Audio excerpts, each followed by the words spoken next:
हाय बच्चों, फिर से एक बार स्वागत है आपका स्पोकन शिक्षा में।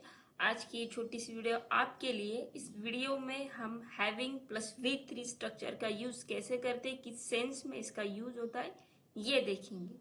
ठीक है, तो आप जैसे कि स्क्रीन पर देख सकते हो, हैविंग प्लस V3 इसका यूज किस सेंस में किया जाता है, किसी काम को करने के बाद। जब भी आप कहते हो ना कि ये काम करके मैं वो काम करूंगा, या ये काम करने के बाद मैंने ये काम किया, तो इस सेंस के लिए हैविंग प्लस V3 का यूज होता है। V3 यानी वर्ब, आपकी जो वर्ब है उसकी थर्ड फॉर्म आपको यहाँ पर लेना है। ठीक है, नीचे देखिए हैविंग प्लस V3 और बाद में आपका ऑब्जेक्टिव पार्ट आता है। तो इसमें ना एक सब्जेक्ट होता है जो एक काम खत्म करने के बाद में दूसरे काम को करता है, या उसने ऑलरेडी किया होता है उस काम को, तो उसकी बात वो यहाँ पर करता है। ऐसा नहीं कि सिर्फ एक ही सब्जेक्ट है तो वही इस काम को करेगा या उसकी ही बात होगी, नहीं। कभी कभी दो सब्जेक्ट भी होते हैं, एक सब्जेक्ट ने काम खत्म करने के बाद में दूसरा उसको करता है, तो वो भी हम लास्ट पार्ट में देखेंगे। पहले तो आपको इसे समझना है। ठीक है, चलिए करते हैं शुरुआत। देखिए नीचे यहाँ पर एक एग्जाम्पल है, having rich home I will call you. Having rich home I will call you, having. ठीक है, और रिच आपकी मेन वर्ब है जिसमें मैंने उसकी थर्ड फॉर्म ली है। तो हैविंग रिच यानी पहुंचने के बाद, कहाँ? होम यानी घर पे। हैविंग रिच होम यानी घर पे आने के बाद या घर आकर, किसी भी तरह से आप इसे बोल सकते हो। ठीक है, तो घर आकर आई विल कॉल यू, घर आकर मैं आपको कॉल करूंगा। ठीक है, नेक्स्ट देखते हैं। Having come home from school he started playing, यानी यहाँ पे क्या किया उसने? Come home from school, school से आने के बाद, स्कूल से आने के बाद उसने खेलना शुरू कर दिया। ही स्टार्टेड प्लेइंग, उसने क्या किया? खेलना शुरू कर दिया। हैविंग, ये कम, केम, कम, इस तरह का इसकी फॉर्म होती है, तो उसका हमने यहाँ पे यूज किया है। Having come home from school, कहाँ से? स्कूल से आने के बाद। ही स्टार्टेड प्लेइंग, उसने खेलना शुरू कर दिया। ठीक है, next, having cook food I attend online class. अब यहाँ पर क्या बोलना चाह रही है वो, कि खाना बनाकर या खाना बनाने के बाद मैं क्लास अटेंड करती हूँ, मैं क्लास करती हूँ। तो कोई भी काम होने के बाद या होकर, उसके लिए हैविंग, और वो आपका मेन वर्ब यानी आपका जो काम है उसे डिनोट करना है। ठीक है, next, having taken lunch he slept, यानी खाना लेने के बाद वो सो गया, वह सो गया।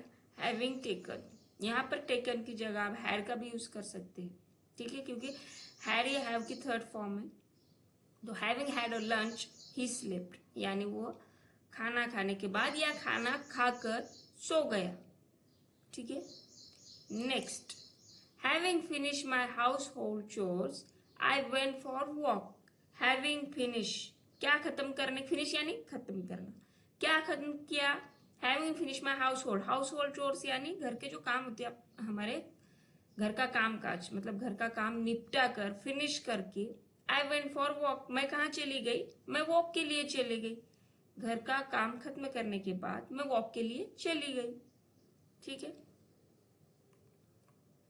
Next, having cooked food was serve. अभी ये फूड वॉज सर्व है ना, ये पैसिव में लिया गया है। ठीक है, खाना परोसा गया, तो इसके लिए यहाँ पर कोई देखिए सब्जेक्ट वगैरह आपको कुछ दिखेगा नहीं, सीधा फूड वॉज सर्व, किसके द्वारा, कैसा, ये कुछ यहाँ पर बताया हुआ नहीं है, लेकिन खाना परोसा गया।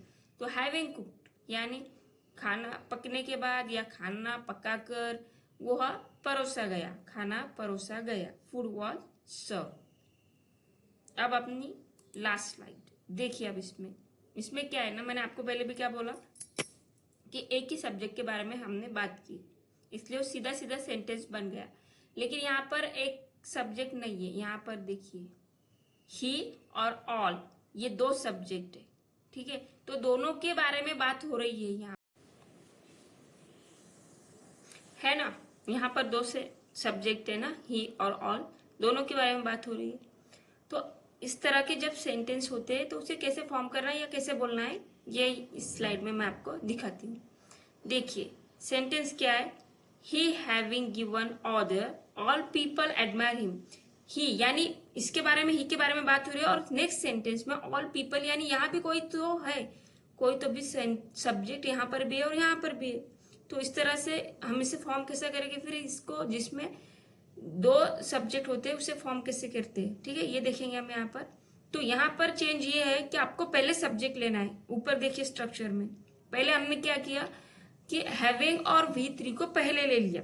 शुरुआत जब की ना हमने सेंटेंस की तो उस वक्त हमने हैविंग और V3 को लिया, मगर जब एक से दो सब्जेक्ट होते हैं उस वक्त हमें पहले सब्जेक्ट को पहले ही लेना होता है, जैसे कि ही, और उसके बाद हैविंग, और उसके बाद में V3, उसके बाद में आपका ऑब्जेक्टिव पार्ट। ठीक है, ठीक है, फिर उसके बाद में आपका वो दूसरा सेंटेंस यहाँ से स्टार्ट हो जाएगा। तो ही हैविंग गिवन ऑर्डर मतलब उसके ऑर्डर देने के बाद, all people admire him, admire किया यानी प्रशंसा की, सभी लोगों ने उसकी प्रशंसा की उसके ऑर्डर देने के बाद। तो समझ में आ गया कि अगर दो सब्जेक्ट हुए तो किस तरह से फॉर्म करना है।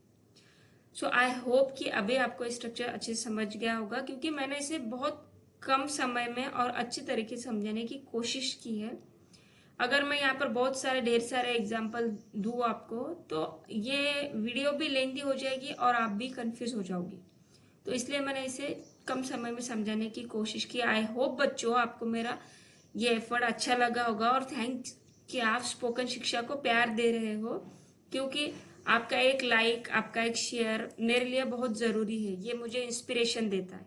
ठीक है, इसी तरह से आपका प्यार बना कर रखिए, और चैनल को सब्सक्राइब करते रहिए, शेयर करते रहिए, ताकि हर बच्चा, वो बच्चा जिसे हमारी ही तरह कोई एटमॉस्फेयर, कोई बैकग्राउंड कुछ भी नहीं मिला, वो भी सादी सीधी सरल भाषा में सीख सके। ठीक है, तो अगली वीडियो में मैं मिलूंगी इस तरह के कुछ सिंपल स्ट्रक्चर के साथ में। तब तक के लिए allow me and thanks you guys.